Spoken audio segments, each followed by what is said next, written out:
un gène, c'est pas que sa partie codante, c'est ce qu'indique ce schéma. Ensuite, on a une deuxième zone ici, encapsulée par ces deux flèches-là, ces deux grosses flèches-là, cette zone-là, d'accord, qui correspond en fait à l'ARN messager. Donc l'ARN messager va commencer, la transcription va se commencer ici, et elle va s'achever ici avec une région qui est notée par un terminateur. Et puis cet ARN messager, vous voyez, il porte un signal qui s'appelle le RBS. RBS, c'est l'abréviation de Ribosome Binding Site. D'accord? Donc c'est là où va s'afficher, là où va pouvoir s'agripper les ribosomes pour initier la traduction. D'accord? Voilà, donc les ribosomes vont se fixer là-dessus, de manière à pouvoir traduire la partie du gène qui correspond à la protéine. Et puis enfin, en amont de cette partie de la transcription, il y a des éléments qu'on appelle distal element et proximal promoteur, qui sont des signaux sur l'ADN, comme le RBS. Le RBS, c'est aussi un signal sur l'ADN. Donc, ce sont des signaux sur l'ADN qui vont permettre à une molécule qu'on appelle l'ARN polymérase de se fixer pour pouvoir initier la transcription.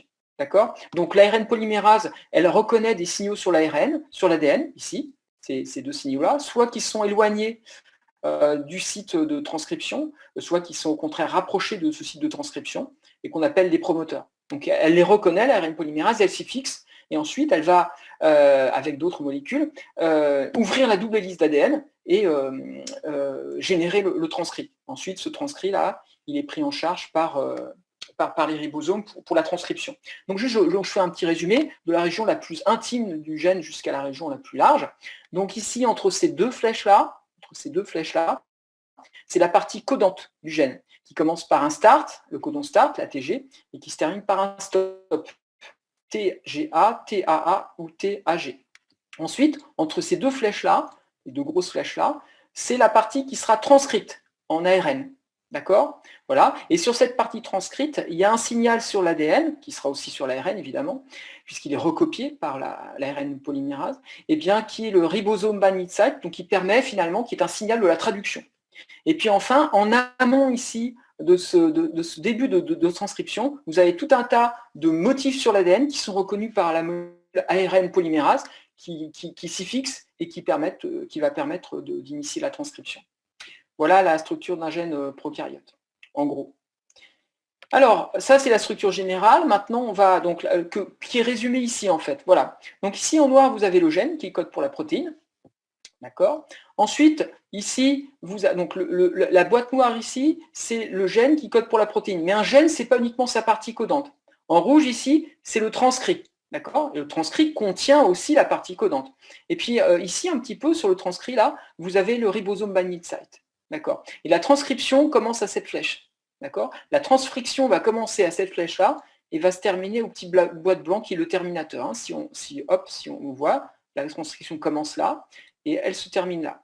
D'accord? Et puis en amont de la transcription, vous avez ici une boîte P qui signifie promoteur, avec des boîtes moins 35 et moins 10, on le verra tout à l'heure, et qui sont les sites qui sont reconnus par l'ARN polymérase et qui se fixent de manière à initier la transcription. Voilà, ça c'est la structure d'un gène classique. Donc je répète, ici la partie codante, là le RBS, ici le début de la transcription, là la fin de la transcription, et en amont de tout ça, des motifs sur l'ADN qui permettent de reconnaître que là, il va y avoir un gène dont il faut générer le transcrit. Mais vous avez aussi des opérons.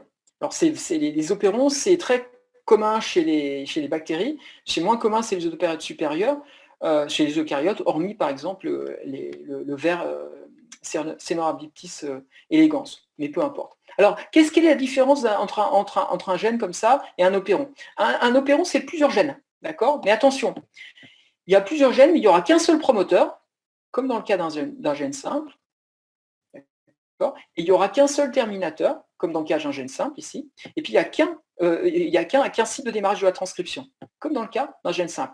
Mais l'idée, c'est qu'ici, il va y avoir un transcrit qui va contenir ici 1, 2, 3, 4 gènes. Et pour chacun des gènes, vous aurez un ribosome binding site. Ici, ça représente un motif de ribosome binding site. Donc en fait, l'ARN messager ici, polytranscrit, parce qu'il y a plusieurs transcrits en un seul, il sera pris en charge par le traductome et chacun des gènes, ensuite, ici, sera traduit. D'accord? Voilà. Donc, la différence entre un opéron et un gène, de régulateur de l'opéron, c'est que pour tous les gènes de l'opéron, ici il y en a 1, 2, 3, d'accord, il y a un seul promoteur, comme pour le cas d'un gène, il y a un seul début de la transcription, comme pour le cas d'un gène, il y a un seul terminateur dans la transcription, comme dans le cas d'un gène, d'accord, mais en revanche, vous allez avoir plusieurs parties codantes sur le transcrit. Donc ici, 1, 2, 3, 4 correspondant aux 4 gènes. Et pour chacun de ces gènes-là, vous aurez le ribosome binding site, d'accord, qui est spécifique à chacun des gènes. Voilà. Donc c'est la différence entre, en gros, un gène simple et puis un opéron. D'accord. Voilà. Donc ce qu'il faut voir, c'est ce qui est unique et c'est ce qui est particulier à l'opéron. D'accord. Donc on repère bien ce qui est unique. Un seul promoteur pour les 4 gènes ici, un seul début de transcription pour les 4 gènes, une seule fin de la transcription pour les 4 gènes. En revanche, pour chacun des gènes, vous avez un RBS. D'accord. Voilà. Donc on a un polycistron, c'est-à-dire on a, on a plusieurs transcrits dans le même transcrit. Alors, le but du TD, c'est rapide, on pourra revenir évidemment sur les rapides, sur ce que je viens de dire. Donc après cette rapide revue, vous allez voir, on va vous donner une séquence qui est contenue dans un fichier, dans un doc, d'accord. Et il va falloir annoter, c'est-à-dire trouver si cette séquence contient un gène ou plusieurs gènes, si ça contient des gènes de type impliqués dans un opéron ou pas, etc. Donc la première chose que vous allez faire, c'est qu'on va faire tourner 2 logiciels qui s'appellent OrthFinder et GenMark, qui sont des logiciels qui vont permettre de trouver les CDS. Alors je rappelle ce que sont les CDS. Les CDS, c'est la partie codante du gène. Ce sont les boîtes ici, voilà, les boîtes là, tout ça, ça symbolise la partie codante des gènes, c'est-à-dire ce qui code pour une protéine, c'est-à-dire ce qui commence par un start et ce qui se termine par un stop. Donc ça, on va commencer par chercher les séquences codantes des gènes. D'accord. Ensuite, on va rechercher les signaux de la transcription, c'est-à-dire les signaux qui permettent à l'ARN polymérase de reconnaître que là, il y a un gène et de permettre d'initier le transcrit. D'accord. Donc ça, on va rechercher des promoteurs grâce à un logiciel qui s'appelle DNA-Pattern. Donc les promoteurs, je vous rappelle, le promoteur ici, il est en amont du gène. Ce sont des signaux sur l'ADN, des signaux très très précis, et qui permettent à une molécule qu'on appelle ARN polymérase de se fixer sur l'ADN et d'initier la transcription du gène. Donc on utilisera ici OrthFinder. Ensuite, on va rechercher des recherches de signaux sur l'ADN, des signaux de la traduction. Et on n'en recherchera qu'un, ce sont les signaux du type RBS, ribosome binding site. C'est-à-dire ce qui permet au ribosome de se fixer sur le transcrit de manière à pouvoir commencer la traduction. Donc ce sont des signaux de la traduction. Alors il y en a un par gène, un RBS. Hein, c'est les petites boîtes ici, orange. Ici, il n'y en a qu'un, il n'y avait qu'un gène. Mais même dans un opéron, chaque gène est précédé par un RBS. D'accord. Voilà, donc pour ça, on utilisera DNA-Pattern. Et puis, on cherchera d'autres signaux de la régulation. On verra ça, je pense, dans la séquence, dans le TD2, à l'aide aussi de DNA-Pattern. Alors, on va commencer par le premier logiciel qu'on va utiliser. Le premier logiciel qu'on va utiliser, c'est, pour le moment, ça recherche les CDS, mais les ORF. Alors, qu'est-ce qu'une ORF? Alors, par définition, une ORF, ça commence après un codon stop. Donc, vous mettez sur un cadre de lecture de l'ADN, il y en a 6, vous en prenez un, d'accord? Et ça va rechercher tous les stops. Ici, ça va rechercher. C'est simple, hein, vous fragmentez sur le cadre de lecture choisi, plus 1, plus 2, plus 3, moins 1, moins 2, moins 3. Vous allez rechercher les stops. Et puis voilà, entre deux stops, vous allez rechercher les CDS, c'est-à-dire ce qui commence par un start et ce qui se termine par un stop. Voilà. Donc OrthFinder, c'est ça qu'il cherche. En gros, plus généralement, OrthFinder, il cherche les starts et dans le même cadre de lecture, il cherche s'il y a aussi des stops, plus prosaïquement. Voilà, c'est ce que ça fait. On verra. Alors voilà l'idée. Ici, par exemple, sur le cadre de lecture, donc là qui serait 1, 2, 3, sur le cadre de lecture 3, quand on commence à fragmenter cette séquence-là d'ADN sur le cadre de lecture 3, ici, eh bien, on obtient ici ATG, puis ACG, etc. Eh bien, ATG, c'est un codon d'initiation, d'accord. Eh bien, OrthFinder, dès qu'il va trouver une CDS, une codic sequence, eh bien, il va l'encadrer en rouge, et les flèches sur le rouge vont nous donner le sens de lecture. C'est-à-dire, s'il a trouvé l'ORF, donc s'il a trouvé la CDS sur le cadre de lecture plus 1, plus 2, plus 3, ou moins 1, moins 2, moins 3. D'accord. Plus 1, plus 2, plus 3, ce sera de gauche à droite, et moins 1, moins 2, moins 3, ce sera de la droite vers la gauche. D'accord? Alors, comment faire Finder? Bien, lorsque vous lui donnez un brin d'ADN, je ne vais pas le faire, hein, voilà, vous avez un brin d'ADN ici, d'accord? Il va commencer par générer le complémentaire, ça vous savez, en face du A, vous allez avoir un T, en face du A, un T, ici en face du T, un A, etc.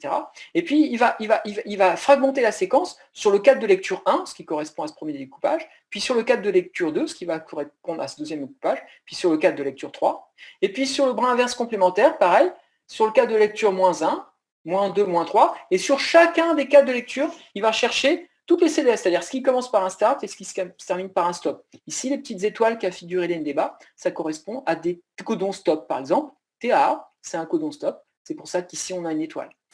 D'accord? Voilà, en gros, c'est ça. Donc, c'est un peu comme le Blastix, hein. Bien que ça ne fonctionne pas pareil, on a les 6 phases de lecture et on va rechercher toutes les CDS sur les 6 cadres de lecture, toutes les CDS possibles. Alors, oui. Je voulais savoir, l'opéron peut être constitué de combien de protéines minimum pour que ça confectionne un opéron. Comment? Pour que ça fasse un opéron.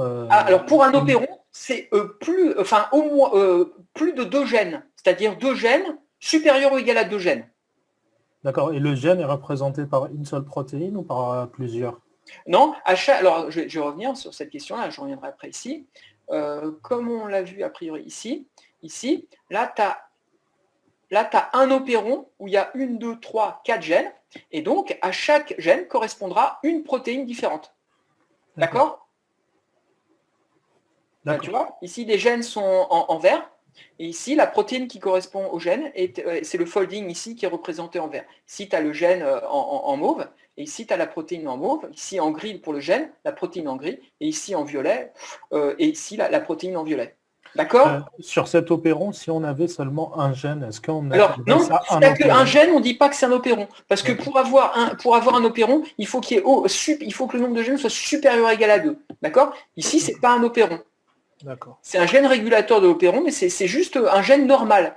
D'accord? Un gène normal, il a un promoteur, un initiateur de la transcription, un terminateur de la transcription et un BS. Et l'opéron, c'est particulier ici, il y a 4 gènes. Ils ont tous le même promoteur, le même initiateur, le même début de la transcription, la même fin de la transcription, mais ils vont être portés par un et un seul ARN messager. D'accord?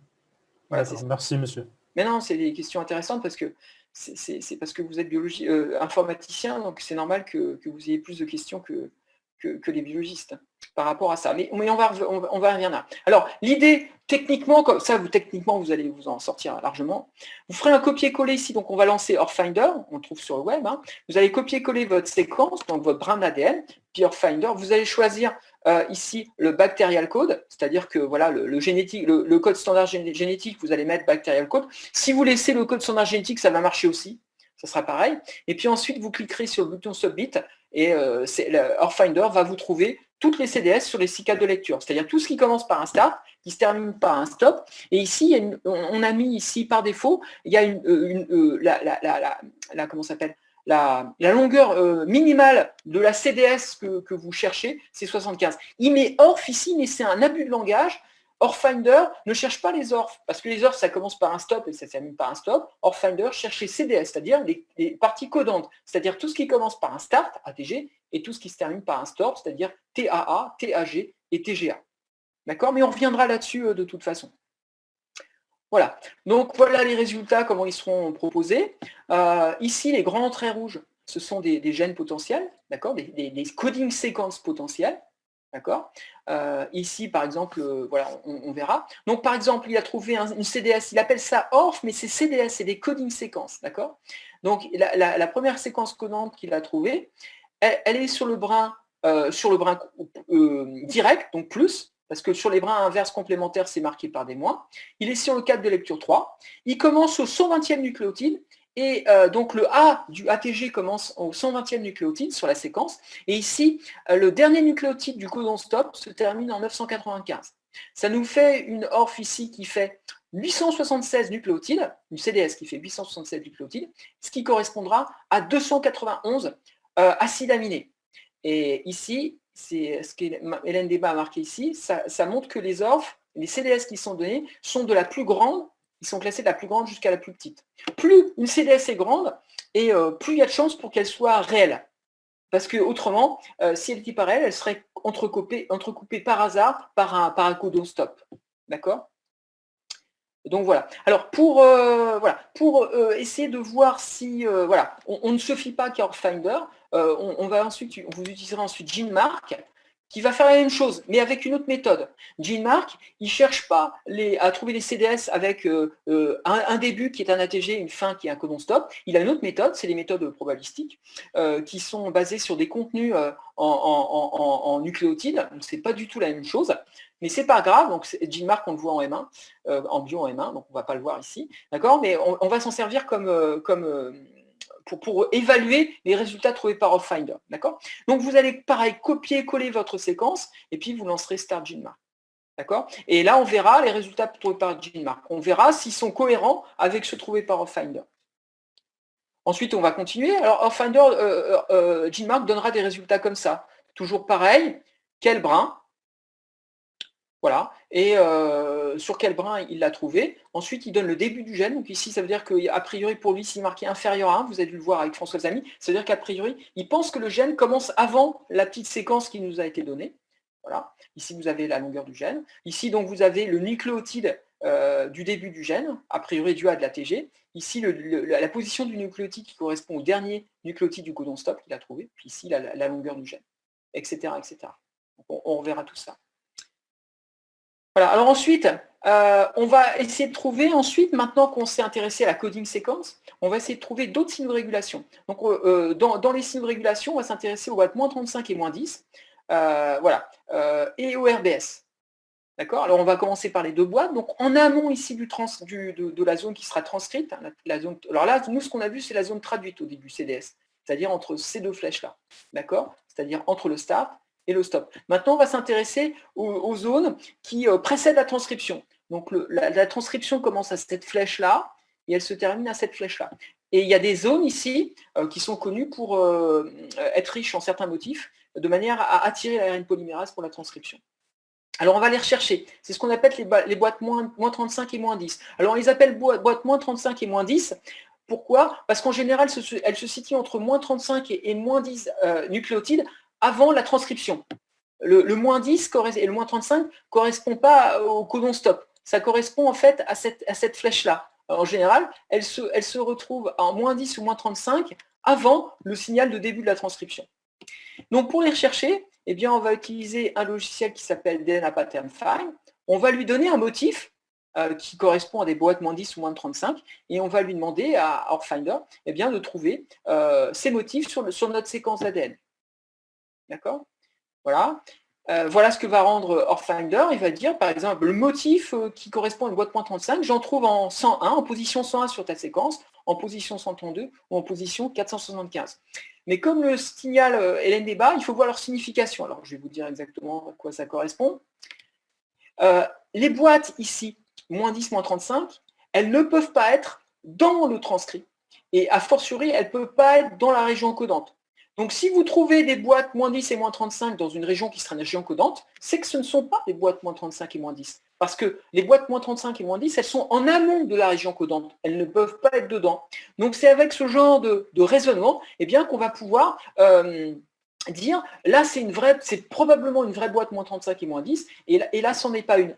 C'est ce qu'a voulu signifier, je pense, Hélène Débat lorsqu'elle dit qu'il faut voir leur signification. C'est-à-dire qu'en fonction de la position de la zone codante, eh bien, il y a des boîtes qui n'existeront pas. Ça ne pourront pas être des boîtes parce que les boîtes, elles sont en amont de la zone codante et non pas dans la zone codante. Donc, on verra ça. D'accord? Voilà. Et puis, donc, à la fin, qu'est-ce qu'on aura trouvé? On aura trouvé des CDS, donc des coding séquences, avec la position du A de l'ATG et la position du T des 3 codons stop. C'est des prédictions. Ensuite, on aura des positions des boîtes, des signaux de la régulation de la transcription, des boîtes moins 35 et moins 10. Et ensuite, on aura des positions de ribosome binding site. Et bien, tout ça, il faudra les noter sur la séquence d'ADN en notant les ambiguïtés. C'est-à-dire qu'il y a des choses, il y a des boîtes moins 35 qui n'en seront pas, et puis il y a des RBS qui n'en seront pas parce que ce n'est pas possible. Voilà. Et en fonction de ça, à la fin, in fine, eh bien, on aura annoté, vous annoterez la séquence, donc j'espère qu'on va le faire chez vous, mais qu'on aura tout fait avant. Donc vous repérez ici, par exemple, la boîte moins 35, la boîte moins 10, Donc en vert, la boîte moins 35, la boîte moins 10. Ici, vous repérez la position du RBS. Et puis là, la position du A de l'ATG. L'ATG qui sera évidemment le codon d'initiation. Et ici, le T du codon stop. D'accord? Donc voilà, vous aurez une séquence d'ADN qu'il faudra noter comme ça. Donc tout ce qu'on va essayer de faire aujourd'hui, là, dans l'heure qui nous reste, dans la toute petite heure qui nous reste, eh bien, c'est de trouver combien il y a de gènes, et pour ces gènes-là, trouver où est le start, où est le stop, où est le RBS, et où sont les boîtes moins 10 et moins 35. D'accord? C'est notre objectif. Et voilà. Et ensuite, chez vous, puisque d'après ce qui est marqué dans le TD, alors, je vais répondre. Oui, ça rappelle Baysan, je suis d'accord avec toi. Donc, attention Ahmed, ici, le codon start, c'est ATG. Hein, c'est le start, c'est pas ATD. C'est ATG et il n'y en a qu'un. En revanche, il y a 3 codons stop. Les codons stop, donc le start, donc je vais répéter, le start, c'est. On va le voir de toute façon. Le start, il n'y en a qu'un, c'est l'ATG. D'accord? Et le stop, il y en a 3, c'est TAA, TAG et TGA. Les codons stop ne sont pas traduits. Il n'y a pas de. C'est des signaux de fin de traduction. Il n'y a pas d'acide aminé qui correspond à ces codons-là. En revanche, il y a un acide aminé qui correspond au start, c'est la méthionine. D'accord? Voilà, alors le mieux, je crois, maintenant, c'est de commencer la notation, c'est-à-dire commencer le TD. Et puis, au fur et à mesure, je vais rappeler les notions que j'ai brièvement introduites ici. D'accord? Alors, le TD, il commence comme ça. Voilà, c'est la partie 1. Alors, je vous dis ça parce qu'il y a cette petite remarque, il faudra que je demande à Hélène Débat, mais il dit ce devoir pourra vous être demandé au début de séance. Donc, tout ce qu'on va faire ici, c'est le maximum. On va essayer de trouver tous les gènes avec leur start, leur stop, avec leur RBS. On est sûr que pour chaque gène, vous aurez un start, un stop et un RBS. Et ensuite, pas sûr qu'ils aient tous un promoteur, c'est-à-dire des boîtes moins 35 et moins 10, parce que s'ils font partie de l'opéron, on a vu qu'ils n'ont pas tous un promoteur. D'accord? On verra, on essaiera de recadrer ça dans le cadre du TD. Donc, on va commencer par le commencement. Allez chercher votre séquence d'ADN. Ce que j'ai fait ici, donc moi je vais la copier-coller là. Là, voilà, donc ça je vais faire un copier-coller. Donc théoriquement je voulais télécharger voilà, tout sélectionner. Là, je vais la copier. Et puis maintenant, je vais aller chercher OrthFinder. OK? Et on va faire tourner OrthFinder qui va essayer de détecter les ORF, les CDS. Donc OrthFinder, il est mal nommé, attention, OrthFinder. Attention, je le mets parce que c'est une question piège que pose souvent Françoise Ami dans ses QCU. OrthFinder, il recherche les CDS, c'est-à-dire les coding sequences, c'est-à-dire ce qui commence par un start, donc une ORF, une CDS. Une CDS, ça commence par un start, donc par un codon start, et ça se termine par un stop, donc un codon stop. J'ai mis ce codon stop, mais évidemment, c'est codon stop. D'accord? Alors, je vais chercher OrthFinder, directement, moi, comme ça, là. Alors, vous pouvez commencer, donc moi, je vais faire OrthFinder. On va faire les questions ensemble. Les biologistes, on les laisse faire, mais moi, je préfère vous faire avec vous, là. Voilà, donc, a priori, le OrthFinder, de toute façon, Françoise... Non, c'est pas Françoise Ami qui a fait le TD, c'est Hélène Débat. Hélène Débat a donné le OrthFinder qui cherche... oui, voilà. On va donner... Oui, pas comme... Je suis d'accord. Voilà, Hélène Débat a donné le lien du site OrthFinder qui cherche donc les CDS, les coding sequences. Donc, il cherche tout ce qui commence par un start et qui se termine par un stop, sur le même cadre de lecture. C'est important à préciser. Donc, il est super connu. Donc, moi, j'ai fait juste dans... Vous avez vu, j'ai fait juste OrthFinder dans Google. Et évidemment, le premier hit, c'est celui-là. Alors, on y va. Donc là, moi, comme j'ai copié-collé la séquence qui m'a été donnée, qui est dans ce fichier-là, le fichier d'Hélène Débat, là, qui est un extrait d'un bout de génome de colis, voilà, eh bien, je fais le copier-coller, ici, et puis, plutôt que standard, je prends le code génétique bactérien, mais bon, en gros, à mon avis, c'est la même chose. Ici, ATG, c'est normal, c'est le code normal. Je lui demande que les CDS qu'il me trouve, elles font au moins 75 nucléotides, et puis on fait submit. Et là, c'est parti, il va chercher tout ce qu'il peut. Il en a trouvé 47, ORF, mais je vous rappelle, quand il dit ORF ici, attention, ORF, c'est CDS. Je n'insisterai jamais trop là-dessus. C'est un contresens, un piège. il cherche les CDS. Il appelle ça lui ORF, mais en fait, il trouve 47 CDS. Donc, sur les 6 cadres de lecture de la séquence nucléique qu'on lui a donnée, il a trouvé 47 CDS, c'est-à-dire qui commence par un start et qui se termine par un stop. Vous voyez, tous les petits traits rouges, là, ce sont des CDS sur des différents cadres de lecture. Voilà. Dans ce sens-là, sur le brin, quand c'est marqué dans ce sens-là, sur le brin direct, et quand vous avez une flèche dans l'autre sens, ici, c'est sur le brin inverse complémentaire. Il a fait les différences. Alors, la différence entre une ORF et un CDS, en bioinformatique, une ORF, c'est un CDS. Voilà, c'est-à-dire quand tu parles d'ORF en bioinformatique ou en génomique, les gens comprennent que ce sont des CDS. Maintenant, si tu parles à un biologiste, une ORF, c'est un bout de séquence qui commence par un start, qui commence par un stop et qui se termine par un stop. Voilà. Mais bon, voilà, on fait le truc ici, pour nous, une ORF, c'est une CDS. Enfin, pour nous, ici, ORFinder va chercher les CDS, c'est-à-dire les parties qui sont codantes. Alors, vous pouvez recommencer, comment? Oui, d'accord, ok, on va recommencer tout. Alors, hop, tiens, je kill, hop, directement l'onglet, j'ouvre un onglet nouveau. Alors, je recommence comment on fait. Donc, je mets ORFinder dans Google, d'accord, où vous allez directement je te répondrai après, William. Donc, on va directement dans ORFinder, d'accord. Hop, donc, voilà, dans Google, directement, le premier hit blast, c'est ORFinder. Cliquez dessus. Je peux peut-être le copier-coller éventuellement voilà, je peux peut-être copier-coller l'URL. Tout le monde l'est. Voilà, on est là-dedans. Ici, dans ce widget-là, vous allez rentrer, vous allez faire un copier-coller de la séquence qui est dans le document séquence.doc. Donc ici, moi, je l'avais téléchargé, je vous l'ai donné aussi. J'ai tout sélectionné et je fais un copier-coller maintenant de cette séquence-là. Là, voilà. Ensuite, les paramètres par défaut, je vais changer juste le code génétique. C'est standard par défaut, je vais mettre bactérial parce que je sais que ça vient d'une bactérie. Mais si vous ne le mettiez pas, à mon avis, vous trouveriez la même chose. D'accord? Et puis ensuite, vous faites un submit. Voilà. Et là, il va vous trouver les CDS, c'est-à-dire ce qui commence par un start, ce qui se termine par un stop. Et je vais répondre ensuite à la question de William. Donc là, il a trouvé 47 CDS, coding sequence. Elles sont en rouge. D'accord? Voilà. Elles sont en rouge et elles commencent toutes par un start et elles se terminent toutes par un stop et sur le même cadre de lecture. D'accord? Quand vous voyez des flèches ici de gauche à droite, c'est que c'est sur le brin direct. Et sinon, quand vous voyez des flèches dans l'autre sens, c'est sur le brin inverse complémentaire. Voilà. Et en tout, il y a 6 brins. 1, 2, 3. Voilà. 1, 2, 3. Voilà. Il a trouvé à peu près sur tous les brins. D'accord? Alors ensuite, comment on analyse? Alors dans le sujet d'Hélène Débat, il faut retenir les 4 premières si je me souviens. On va s'intéresser aux 4 premières CDS, c'est-à-dire les plus grandes. Je vous rappelle que ORFinder classe ces CDS de la plus grande, ici, vous voyez, 1024 acides aminés ou 3075 nucléotides. Et plus on va vers le bas, et plus la taille diminue. D'accord? Voilà. On va vers des toutes petites tailles ici de. Voilà. Donc on va retenir les 4 premières. Donc l'ORF 19. Qu'est-ce que ça veut dire l'ORF 19?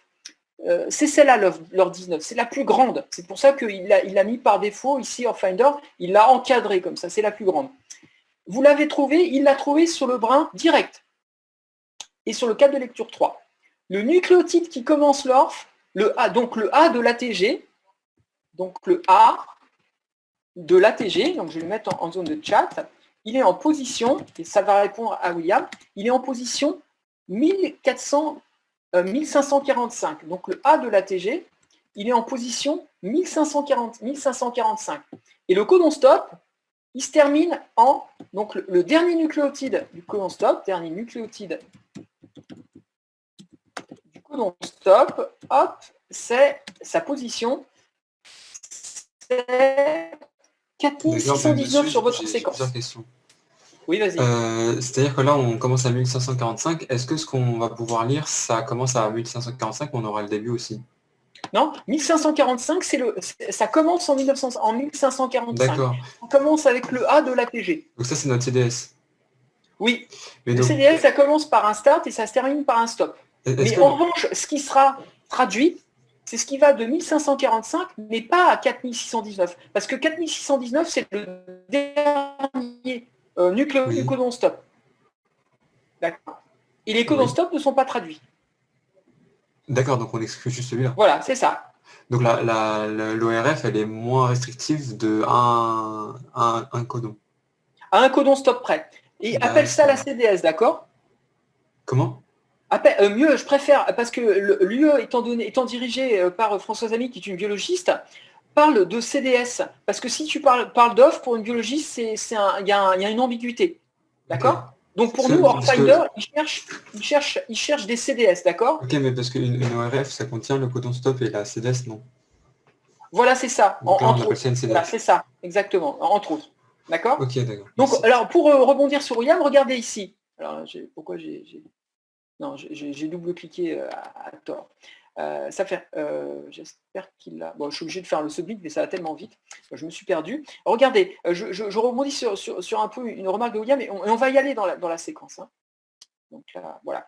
Ici, la longueur, c'est 3075. Mais si vous faites 3075 moins 3, vous obtenez quoi? 3072. Et si vous divisez 3072 par 3, si vous divisez par 3, ça doit donner la taille de la protéine. Je vais le faire. 3072. Donc 3072 divisé par 3 égale 1024, qui est égal à 1024, c'est-à-dire 1024 acides aminés cette fois. Je vous mets dans la zone de chat. D'accord? Ici, la CDS, pour lui, c'est tout. C'est ce qui va du start au stop. D'accord? Et ensuite, le traduit, quand vous allez traduire, eh bien, ces 3075 nucléotides vont correspondre finalement, in fine, seulement à 1024 acides aminés. Puisque je vous rappelle que le brin d'ADN, voilà, et on fait moins 3 pour le codon stop, exact, Anne, c'est exactement ça. Le codon stop, il fait partie de la CDS, ça va du start au stop. Mais il ne sera pas traduit. C'est pour ça qu'on le retire pour calculer la taille de la protéine. Donc, si vous faites 3075, la taille de la CDS, moins 3, à cause du codon stop, divisé par 3, vous allez obtenir, comme bien mis dans la zone de chat, 1024 acides aminés. Donc voilà, vous avez ici un gène qui fait a priori 1024 acides aminés.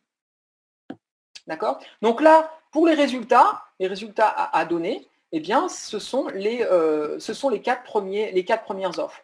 Voilà. Donc le résultat que donne Orfinder, c'est ce que je vais mettre dans la zone de chat, c'est ça. D'accord? C'est ça les résultats du première chose. Alors là maintenant, on va aller sur la séquence pour montrer comment on trouve où est le codon stop. D'accord? Et ça, vous le ferez plus ou moins chez vous plus tard. D'accord? Mais je vais vous montrer comment on le fait pour trouver le start et le stop. Alors, on va aller sur la séquence. C'est un fichier qu'a donné aussi Hélène Débat. C'est un fichier qui contient votre séquence. Voilà, c'est un fichier qui contient votre séquence, si je le retrouve, qui s'appelle séquence à annoter. Oui, vas-y. Si par exemple on devait en choisir deux, mais que les deux étaient l'un dans l'autre. Oui. Alors, bonne question. Par défaut, une heuristique, c'est de choisir le plus grand. D'accord. D'accord. Quand il y a conflit comme ça, obligé, comme tu le soulignes très bien, par défaut, on choisit le plus grand. C'est-à-dire ceux qui sont contenus, on ne les considère pas. D'accord? Ok. Alors là, on va faire quelque chose. Alors, je regarde aussi ce que me dit Corentin. Non, alors non, les 3 premiers, c'est pas Orf 1, Orf 2, Orf 3, désolé, c'est pas comme ça que fait Orfinder. Voilà, c'est Orf 19, Orf 20, Orf 2, Orf 17. D'accord? Il en a trouvé 47 en tout. Voilà, et il les a ordonnés, alors je ne sais pas comment il les a trouvés, il les a trouvés comme il le veut, il les avait appelés Orf 1 jusqu'à Orf 47, hein, ici, CDS 1 jusqu'à CDS 47, et ensuite quand il les a orientés par ordre de la plus grande Orf, plus grande CDS jusqu'à plus petite, eh bien en fait les 4 premières correspondent à la 19e, 20e, 2e et 17e qu'il avait trouvé. Oui, 47 CDS, exact, merci. Alors maintenant on va s'intéresser à l'Orf 19. Et alors, donc je le note, l'ordre 19, le codon start commence en 1545. Alors, on va voir qu'est-ce que ça veut dire annoter la séquence. Parce qu'in fine, c'est ça qu'il faut faire. Alors, on y va. On va donc voir la séquence qui est donnée par Hélène Débat. Voilà, vous avez la séquence bactérienne. Et puis cette séquence, elle est, voilà, chaque ligne de la séquence contient 70 nucléotides. Et on nous dit que là, que l'ATG de l'ORF19, c'est 1545. Alors il va savoir où est 1545. Ici, vous avez C ici, ça correspond au nucléotide 1540. Donc le 1545, on va détecter où il est. Donc ça, c'est 1541, 42, 43. Alors attendez. 41, 42, 43, 44, 45. Et ici, eh ben, vous avez l'ATG. Vous voyez, vous le repérez à l'œil, votre ATG ici. D'accord? C'est ça qu'il faudra marquer sur s'il y a un devoir à rendre, ce que je ne souhaite pas, mais ce qui est possible. S'il y a un devoir à rendre, c'est ça qu'il faudra marquer pour l'ORF19. Eh bien, vous voyez, l'ORF19, je répète ce qu'il faudra faire. Ici, l'ORF19, le A de l'ATG commence en 1545. D'accord? C'est ce que ça veut dire. Donc, sur votre séquence, la séquence qui a été donnée par Hélène Débat, ici, eh bien, en 1540, vous êtes sur le C là. Donc, pour aller chercher le A de l'ATG, eh bien, il faut aller en 1545. Donc, ici, c'est le 1541, 542, 543, 544. Et ici, vous avez le A 1545 de votre ATG. D'accord? Donc voilà, c'est ce qu'il faudra faire. Il faudra repérer, alors je ne sais pas, vous pouvez le faire à la main et il faudra scanner votre devoir ensuite. Vous pouvez le faire directement sur le PDF. Voilà, il faudra ici dire que vous avez appris le codon start de votre CDS 19. Voilà. Alors ensuite, il faudra aussi repérer le codon stop. Le codon stop, il est en 4000. Alors je vais le noter, on va regarder le codon stop. J'espère qu'il est facile à détecter. Le code, parce que là, c'était facile parce qu'il était juste presque sur le début de ligne. Le codon stop, il est en 4619. Voilà, le codon stop. Il est en 4616, monsieur, vu qu'on enlève 3. Alors attends, oui, ce que tu dis est vrai. Mais ce que je veux dire, c'est que le dernier nucléotide du codon stop, il est en 4619. D'accord. Tu vois? Donc quand tu auras enlevé les 3, tu auras enlevé les 3 nucléotides du codon stop. OK? D'accord. Voilà, donc on va sur la séquence qui est donnée par l'NDBA et on va rechercher à peu près où se trouve 4619. Donc alors là, il faut aller dans la séquence. Alors est-ce qu'on a de la chance? Pas trop de chance. 4270. Donc 4619. Ah si, on a de la chance. Regardez, regardez. 4620, c'est ce T là, d'accord? Donc 4619, il est où? Donc là, 4619, 4618, 4617, le codon stop, c'est ce TAA là. Est-ce que vous l'avez vu? D'accord? Ici, voilà, le T ici, ça correspond au 4620e nucléotide de votre séquence. Donc le dernier nucléotide du codon stop, il est là, l'avant-dernier là, et ici. Donc TAA, et TAA, c'est bien un codon stop. D'accord? Donc, en fait, l'ORF, voilà. Alors, je vois que c'est OK pour...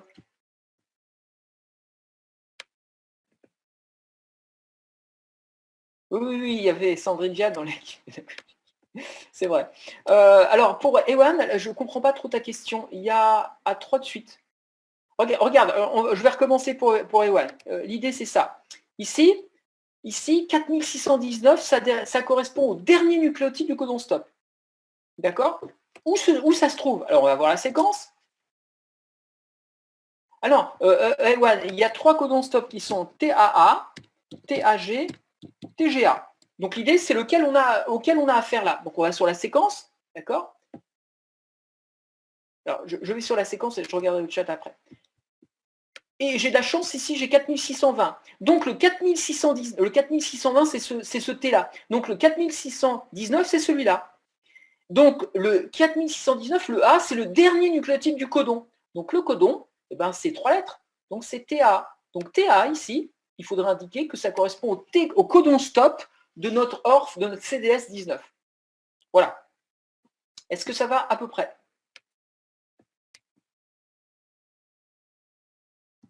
Ça va? Oui, ça va, monsieur. Ça va, ok. Merci à vous. Ok. Voilà, donc je vous ai copié-collé dans la zone de chat les résultats, et vous n'allez pas le faire maintenant, hein. On le fera après si on a le temps. Donc théoriquement, il faudrait placer sur la séquence ces 4 orphes là. Mais avant de les placer, ça ne sert à rien, il faut continuer dans le TD, d'accord? Donc vous avez copié-collé ces résultats d'Earthfinder et on va passer maintenant à d'autres signaux de la régulation du gène. Un gène, ce n'est pas que sa séquence codante, c'est aussi des signaux qui sont en amont et en aval du gène. Alors on va utiliser d'autres logiciels pour ça. Donc on va continuer le TD. Le TD, c'est celui-là. Alors maintenant, on va aller voir GeneMark. GeneMark, c'est un autre logiciel qui recherche des CDS, d'accord, mais avec une autre technique. On ne voit pas la technique. Hein. Autant le Earthfinder, il cherche des starts et des stops en même cadre, dans le même cadre de lecture. GeneMark, lui, c'est un contenu en mots, un stat, c'est différent. Alors on va aller sur GeneMark, d'accord? Donc vous allez copier-coller comme moi le GeneMark ici. Voilà. Et puis on va demander à GeneMark ce qu'il pense de la séquence qu'on a. On y va, on ouvre une autre URL, on met directement, hop, alors là, ça n'a pas marché ça. Alors, on met directement l'URL, alors attendez là, je vais mettre l'URL, est-ce qu'on la voit, je ne sais pas, URL 2. Alors pourtant j'ai bien fait un copier-coller, mais quand je, c'est pas ça qu'il veut, ok, donc, merci Vizem, alors je ne sais pas pourquoi mon copier-coller ne marche pas, donc je vais prendre celle du chat. Ok, merci. Voilà. Ok, c'est bien ça, merci Vizem. Donc c'est mon PDF, j'arrive pas à faire le copier-coller, mais c'est pas grave, vous en êtes sorti, c'est le principal. Alors là, encore une fois, ici dans ce widget, vous allez faire un copier-coller de la séquence. Donc la séquence ici, elle est là, je fais un copier, et je fais un coller, et je le mets dans cette séquence-là, et je lance tout simplement GeneMark. C'est bien des prokaryotes, ok, donc je lance GeneMark. C'est très rapide. Là, attention, c'est peut-être pas évident, il faut cliquer sur le, c'est pour éviter les problèmes de robots, il faut cliquer ici sur, voilà, donc ça nécessite un, merci, oui, évidemment, c'est Massina qui dit ça. Ça nécessite voilà, ça nécessite une opération manuelle, voilà.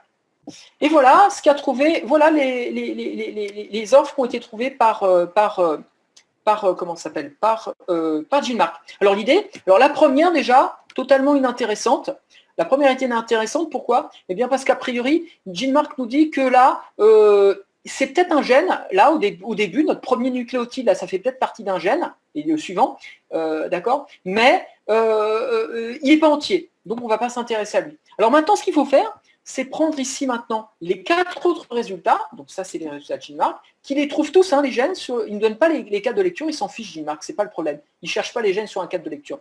Donc peu importe. Ici, il nous dit qu'ils sont tous sur le brin direct, d'accord? Voilà, ça c'est les résultats donnés par GeneMark. Et il faut les comparer à ceux qui sont trouvés par Earthfinder. D'accord? Alors on va les comparer. Alors on va prendre le numéro 2 de GeneMark.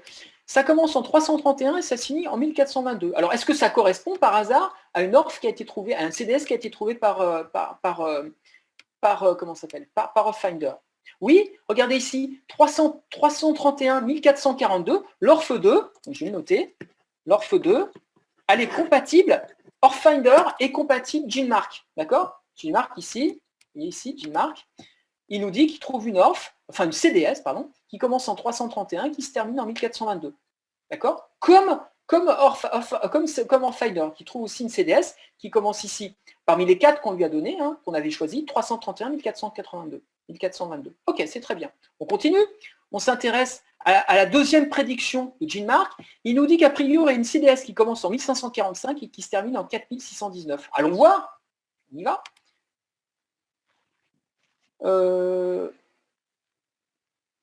Ah ben voilà, 1445, 4619, c'est aussi trouvé par Earthfinder. Donc pour l'instant, GeneMark et Earthfinder sont raccords sur les prédictions. D'accord? On continue. On s'intéresse à la troisième CDS qui était prédite par GeneMark. Il nous dit qu'il y a une CDS qui commence en 4671 et qui se termine en 5924. Allons voir ce que nous disait Earthfinder. Eh bien, regardez, l'ORF20, 4671, 5924, c'est aussi prédit par Finder. Donc pour l'instant, tout est raccord. Regardons la dernière CDS. Ici, GeneMark nous dit qu'il y a une CDS a priori en 5891 et qui se termine en 6601. Voyons voir si Earthfinder nous prédit ça aussi. Ah bien non. Ici, on a bien une CDS qui se termine en 6601, comme nous l'a indiqué ici GeneMark, mais en revanche, ça ne commence pas en 5939. Donc, il y a un désaccord ici entre Jean-Marc sur l'Orphe 17. Pour Jean-Marc, elle commencerait en 5981, d'accord, alors que Orfinder, lui, nous la voit commencer en 5939. Pour l'instant, on ne peut pas dire qui a raison qui a tort.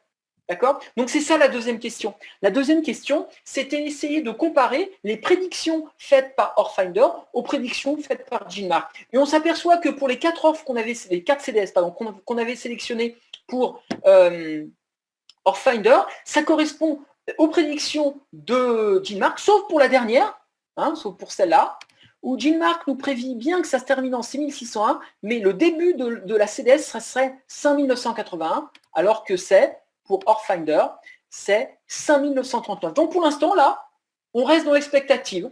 On dit que c'est possible.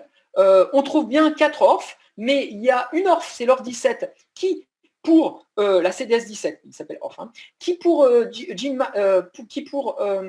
Orfinder commence en 5939 et qui pour Jean-Marc, elle, commencerait en 5981. En l'absence d'autres choses, on laisse comme ça. On ne peut pas lever l'ambiguïté. On ne sait pas qui a raison, qui a tort de Orfinder ou de Jean-Marc. Donc, on passe à la question d'après. D'accord? Et on continue. Question d'après. Alors, maintenant, on va s'intéresser à des signaux de régulation de la transcription.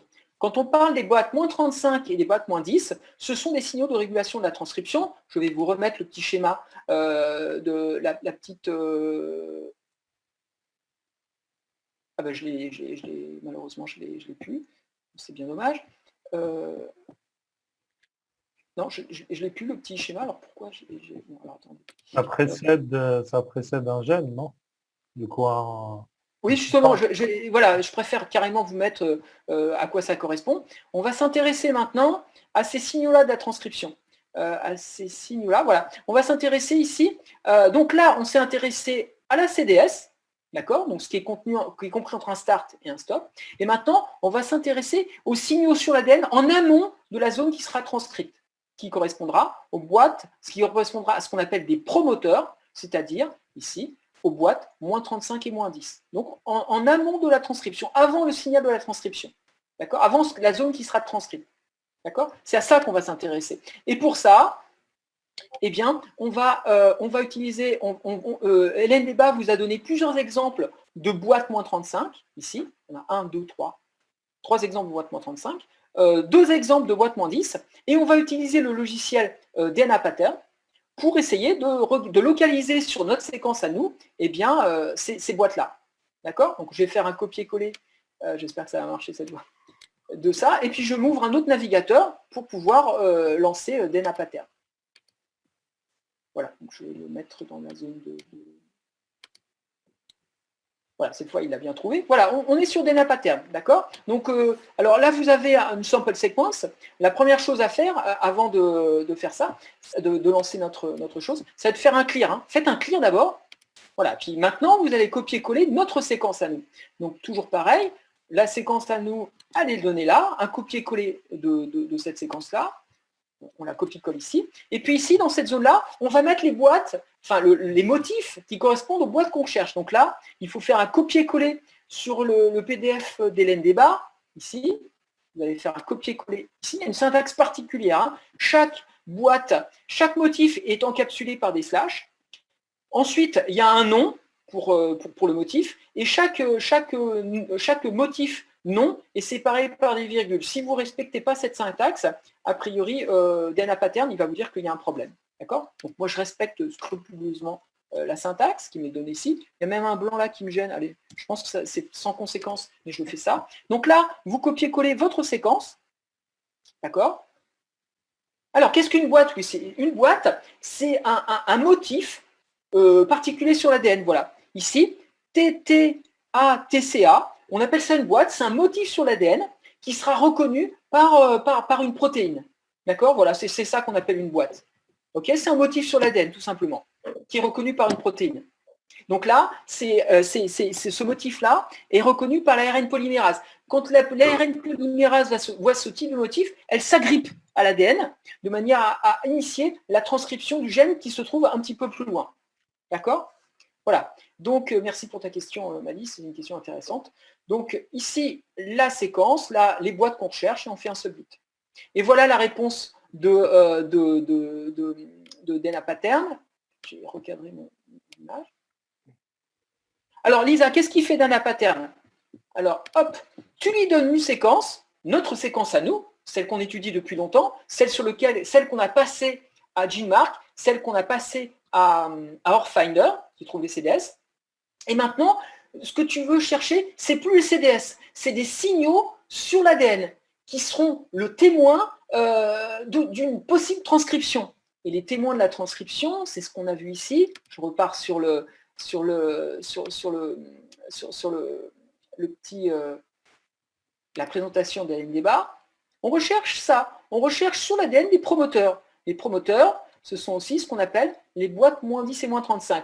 L'ARN polymérase, pour initier la transcription du gène, va reconnaître ces boîtes-là, c'est-à-dire ces motifs sur l'ADN, et s'y fixer. L'ARN polymérase, elle ne se fixe pas n'importe où sur l'ADN. Elle se fixe uniquement sur des motifs, on appelle ça aussi des boîtes, qui sont des suites de nucléotides bien particuliers. Et les boîtes ici qu'utilise Hélène Débat, ce sont celles-là. Voilà, a priori, l'ARN polymérase chez coli reconnaît ces motifs-là. Quand elle voit ces motifs-là sur l'ADN, pas que, hein, mais au moins celle-là, elle se fixe là de manière à initier la transcription du gène. Voilà. Et donc, DNA Pattern là, eh bien, il va faire on le fera en Python, on va le programmer, ce que fait DNA Pattern File cette semaine, pour ceux qui commenceront. Vous donnez un motif sur l'ADN et ça vous retrouve toutes les positions où ce motif est présent. D'accord? Voilà, c'est ce que fait DNA Pattern. Donc, quand on clique sur DNA Pattern, eh bien, le résultat, c'est celui-là. Il a trouvé la boîte -35, les boîtes -35. Voilà, mais c'est de rien bizarre. Il les a trouvées en position 268, 387, etc. Et les boîtes -10, il les a trouvées aussi. Donc ça, c'est la réponse à votre question. Et maintenant, c'est là qu'il va falloir réfléchir un petit peu. C'est ce qu'Hélène Débat disait dans son cours. Toutes les positions ne sont pas intéressantes. Tenez, un truc énorme qui n'est pas intéressant. Qu'est-ce qu'on a dit précédemment? On a vu que Orfinder, nos CDS, il avait trouvé ça sur le brin plus, c'est-à-dire le brin direct. D'accord? C'est pareil pour DNA Pattern. C'est pareil pour GeneMark. Il les a trouvés sur le brin plus. Ça veut dire que quand vous regardez les résultats de DNA Pattern et que vous voyez les moins, eh bien, ça ne sert à rien. Nos gènes, ils sont sur le brin direct et non pas sur le brin inverse complémentaire. Les moins ici signifient que c'est sur le brin inverse, c'est une boîte qu'on a trouvée sur le brin inverse complémentaire. Donc, ces boîtes-là ne seront pas à prendre en compte. D'accord? Donc, toutes les boîtes, je vais le mettre dans la zone de chat, donc toutes les boîtes ou motifs précédés par un moins, qui sont précédés par un moins, hop, sont non pertinentes ici. Par un moins, hop, sont non pertinentes ici. Alors, sont non pertinentes, voilà, car les gènes trouvés, les CDS, car les CDS sont sur le brin plus. Donc, les CDS sont là, sur le brin plus. Voilà, ça fait partie de la réflexion, ça. D'accord? Voilà. Alors maintenant, on y va. On va se poser la question. On va se poser la question suivante. On va s'intéresser toujours comme tout à l'heure à notre ORF là. Hein. On va faire tout l'exemple avec notre ORF là. On s'intéresse à l'ORF 19 dans un premier temps. L'ORF 19 ici, elle commence en 1545. Je note 1545. Est-ce qu'en amont de 1545, eh ben, il y a une boîte -10 ou une boîte -35? C'est la question qu'on se pose. Alors pour ça, on va regarder DNA Pattern File. Qu'est-ce qu'il a trouvé? Alors, autrement, on prend toujours le même gène, c'est peut-être pas normal. On va peut-être commencer par regarder un autre gène. Tiens. Voilà, on va regarder le 331, l'ORF 2. D'accord? On va s'intéresser à l'ORF 2. Je vais le mettre dans la zone de chat. On va s'intéresser à l'ORF 2. Voilà. Hop. On va s'intéresser à l'ORF 2 et on va se demander est-ce qu'il y a des boîtes -35 et -10, donc et -10 en amont de la CDS2, hein, de la CDS2. Ce qu'il appelle ORF 2 ici. Voilà, on va se poser là. Est-ce qu'il y a des boîtes moins 35 et moins 10 en amont de la CDS2? Où commence le A de la TG? Il commence en 331. Donc il faut regarder si, par hasard, Dan à pattern find, il n'aurait pas trouvé des boîtes moins 10 et moins 35 avant 331. Donc on y va. Ah bah déjà, Raphaël a déjà peut-être donné la réponse. On va regarder la réponse de Raphaël. Alors on y va. 300, alors je n'ai pas noté évidemment, 331. Voilà, j'ai lancé 331. On y va. Est-ce qu'on a en amont 330 des choses intéressantes? Donc on va commencer par les boîtes moins 35. 1471, c'est pas du tout là. C'est pas du tout vers 331. 3230 non plus. On regarde donc l'autre. 268. Est-ce que, ouais, Raphaël l'avait dit. 268, c'est pas mal ça. C'est bien avant le codon start et assez loin, et c'est bien avant le codon start. 268, c'est pas mal. D'accord. Voilà pour la boîte moins 35. Peut-être que l'ORF2, ici, l'ORF2 noté par, comment ça s'appelle, par le nom que lui a donné ORFinder, eh bien 268, c'est peut-être la boîte moins 35. On va regarder la boîte moins 10 maintenant. La boîte moins 10, alors je répondrai, la boîte moins 10, voilà, la boîte moins 10, on y va. 410, c'est dans le gène. 410, c'est pas bon, parce que notre gène, regardez, notre gène ici, en Finder, il commence en 331, il se termine en 1422. D'accord? Donc quand on voit ici un 410, ça ne peut pas être une boîte moins 10, parce que la boîte moins 10, elle n'est pas dans le gène, elle est en amont du gène. Donc 410, c'est pas bon. Moins, on l'a déjà vu résolu. Tiens, 294. 294, c'est avant 331, qui est le A de notre ATG. Donc oui, 294, ça pourrait être le début d'une boîte. D'accord? Donc voilà, donc je suis assez d'accord avec Raphaël. 200, donc je ne vais pas le répéter dans la zone de chat. 268 pour la boîte moins 35 et 180 pas 194. Hein. Oui, merci MN. MN a rectifié ce qu'avait proposé Raphaël. Et 294, donc moins 268 pour la boîte moins 35, c'est-à-dire la plus loin, la boîte moins 35, et 294 pour la boîte moins 10, je suis d'accord avec vous, a priori, ça représenterait potentiellement une boîte moins 35 admissible et une boîte moins 10 admissible pour le gène ORF2 qui va de 331 à qui commence en 331 et qui se termine en 1422. Tout à fait. Je suis d'accord avec vos analyses. Alors maintenant, je vais répondre à une question qui m'est posée. Moins 10 et moins 35, alors Ahmed, je vais te montrer ce que ça représente. Donc, il faut que je retourne sur le petit PDF d'Hélène Débat. Alors le voilà, ici. Présentation. C'est ça, moins 10 et moins 35. Tu vois, c'est ces petites boîtes-là. Là, c'est la boîte moins 35.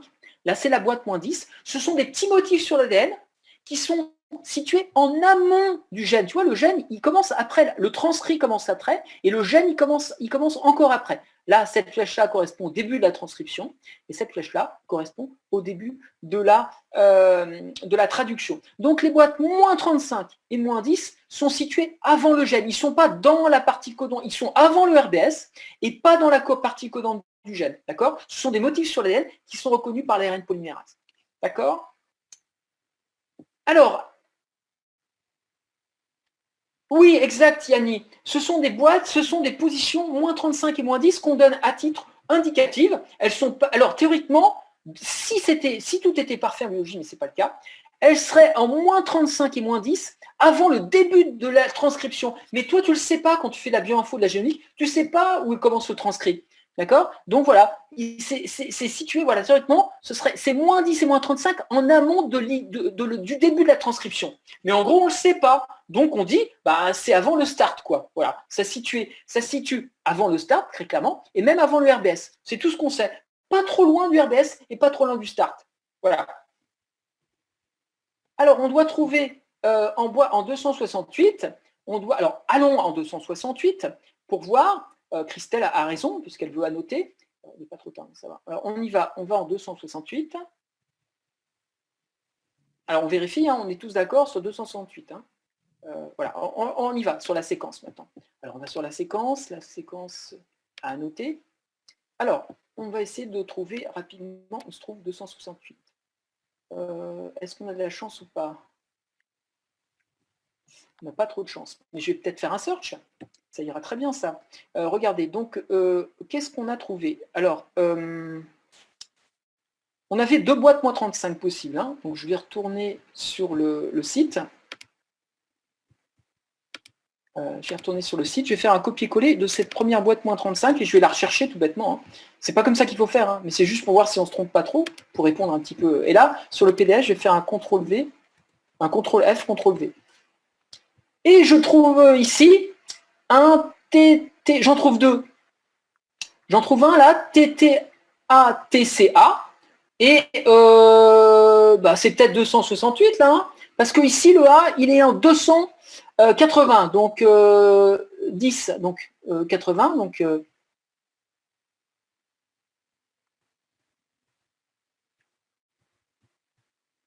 non, c'est pas celui-là. Alors c'est peut-être l'autre boîte. Voilà, c'est pas sans doute pas ce motif-là. Ensuite, c'est ce qu'il faut faire, il faut le faire à la main. Donc je vais rechercher cette boîte moins 35 là pour voir si ça serait possible que ce soit celle-là. Donc je retourne dans le PDF, hein. Je trouve dans le PDF et je vais de nouveau faire un CTRL F, CTRL V. Ouais.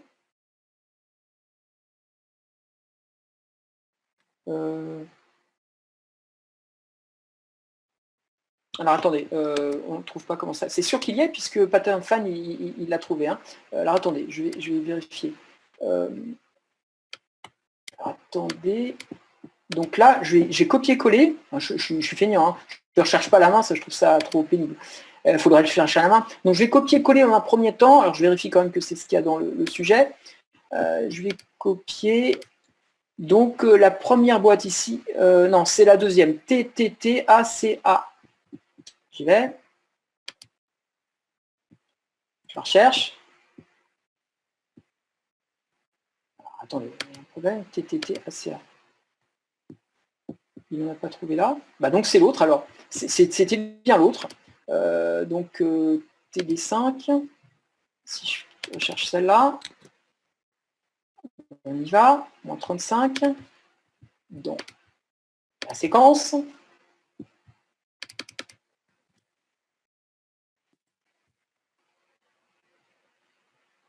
Là, je trouve plus rien. Alors là, donc, je suis un petit peu désappointé. Ça, maintenant, c'est mon... C'est bon, ça va? Ok, voilà, c'est ça, hein, voilà. Alors, moi, je ne sais pas pourquoi mon navigateur... Enfin, je recommence. Recherche. CTRL F, CTRL V. Bon, là, il n'en trouve qu'un là. Et donc, je vais sur l'autre. Théoriquement, c'est bon, hein, s'il les a trouvés, ils y sont, hein, puisque sur l'autre. Ok, c'est bon, Christelle confirme. Hein. Voilà, alors voilà, c'est toujours pareil. Voilà. CTRL V.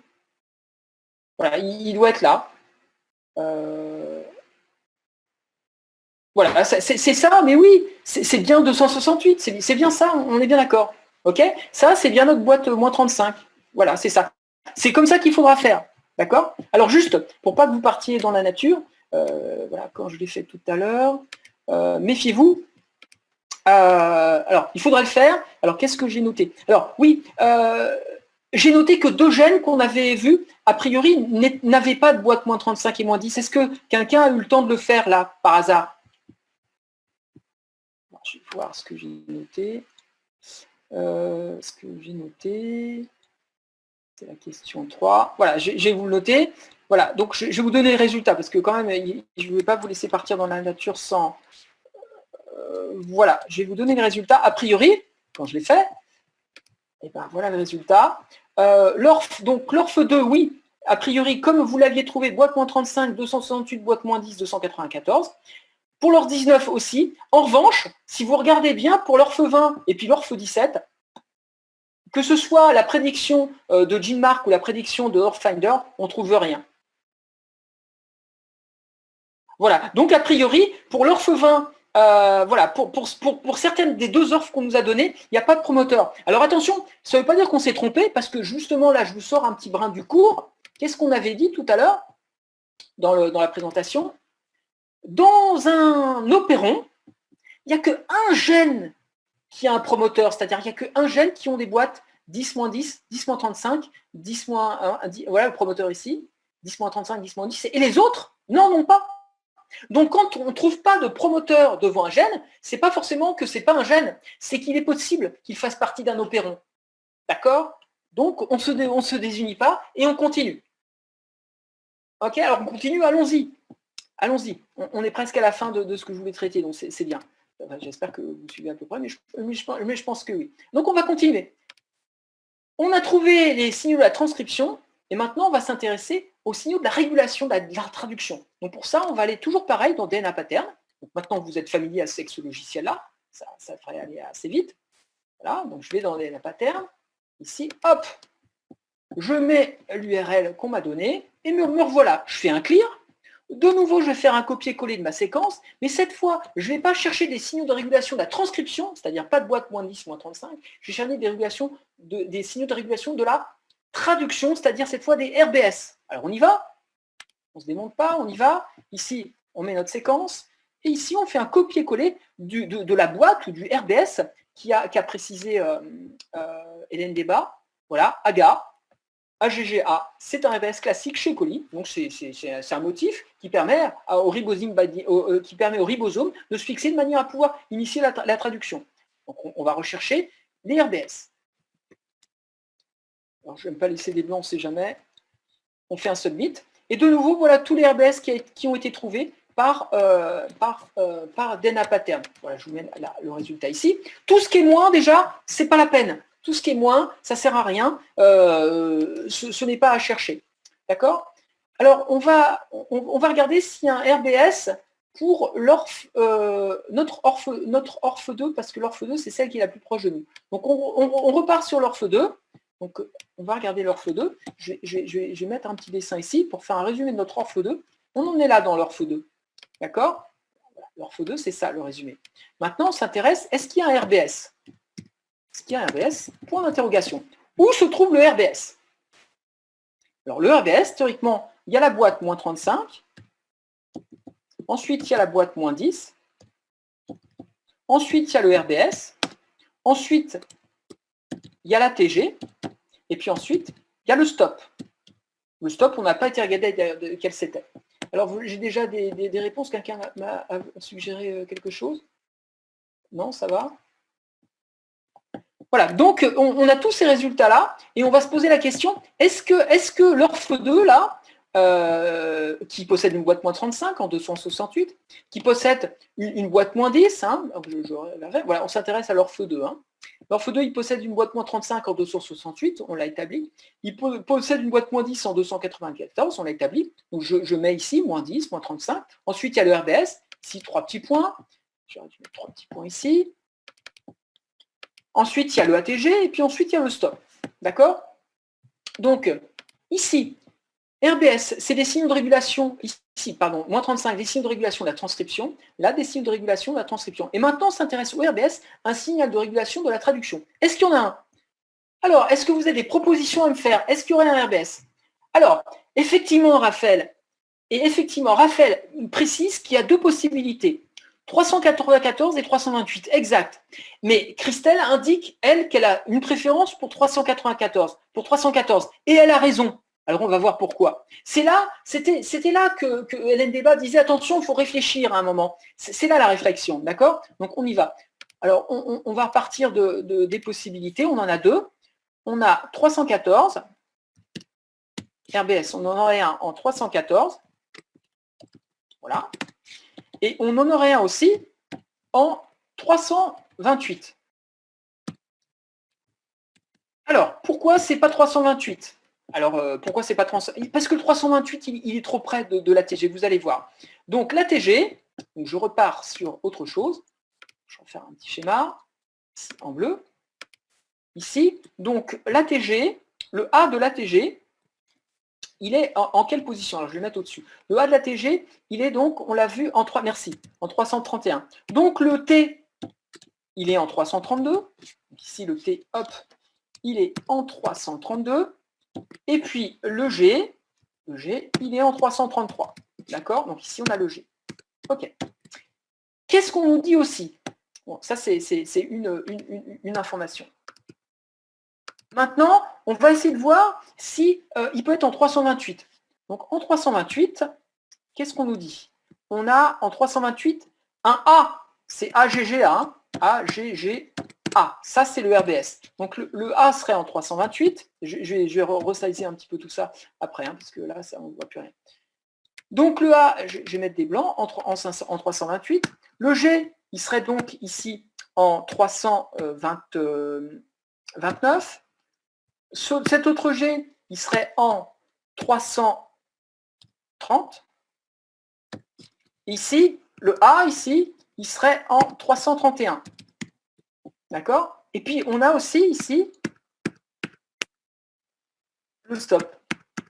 Alors, vous voyez ici, c'est probablement pas celui-là, le RBS. Pourquoi? Parce qu'on a deux signaux qui se superposent. Vous voyez? Ici, on a le RBS ici qui se trouve en 328. On en a deux. On avait 314 ou 328, c'était la question.